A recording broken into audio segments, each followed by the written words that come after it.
ಕಾರವಾರ ಕಡಲ ತೀರದಲ್ಲಿ ಮೀನಿನ ಮಳೆ. ದೇವಬಾಗ್ ಬೀಚಿನಲ್ಲಿ ಅಪರೂಪದ ಘಟನೆ. ಕಾರವಾರದ ದೇವಬಾಗ್ ಕಡಲ ತೀರದಲ್ಲಿ ಮಂಗಳವಾರ ಅಪರೂಪದ ಘಟನೆ ನಡೆದಿದೆ. ಸಮುದ್ರ ತೀರದ ಬಳಿ ಅಲೆಗಳೊಂದಿಗೆ ತಾರ್ಲಿ ಜಾತಿಯ ಮೀನುಗಳು ತೀರಕ್ಕೆ ತೇಲಿ ಬಂದು ಬೀಳುತ್ತಿದ್ದ ದೃಶ್ಯ ಕಂಡುಬಂದಿದೆ. ಇದರಿಂದ ತೀರದಲ್ಲಿ ಜನರು ಮೀನಿನ ಮಳೆ ಅನುಭವಿಸಿದಂತಾಗಿದೆ.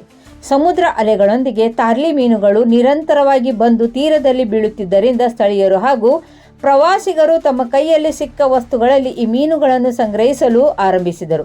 ಕೆಲವರು ಬಟ್ಟೆ, ಬಕೆಟ್, ಚೀಲಗಳಲ್ಲಿ ಕೂಡ ಮೀನುಗಳು ಹಿಡಿದುಕೊಂಡ ದೃಶ್ಯ ಸಾಮಾಜಿಕ ಜಾಲತಾಣಗಳಲ್ಲಿ ವೈರಲ್ ಆಗಿವೆ. ಈ ಘಟನೆಗೆ ಕಾರಣವಾಗಿ ಸಮುದ್ರದ ಅಲೆಗಳ ಅಸಾಮಾನ್ಯ ಚಲನೆಯನ್ನು ಹಾಗೂ ನೀರಿನ ತಾಪಮಾನ ಬದಲಾವಣೆಯನ್ನು ತಜ್ಞರು ಉಲ್ಲೇಖಿಸುತ್ತಿದ್ದಾರೆ.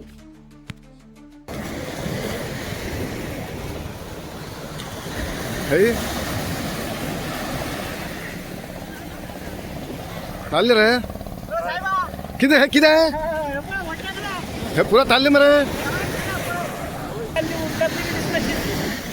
बाबा के पड़े पड़े पड़े पड़े पड़े पड़े ताले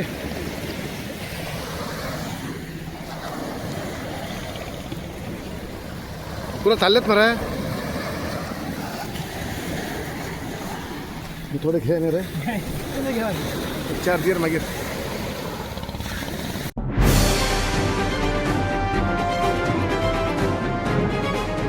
ಇದು ಖಾಲಿ ಡಿಜಿಟಲ್ ವಾಹಿನಿ, ಸತ್ಯ ಮತ್ತು ಸ್ಪಷ್ಟ ಸುದ್ದಿ.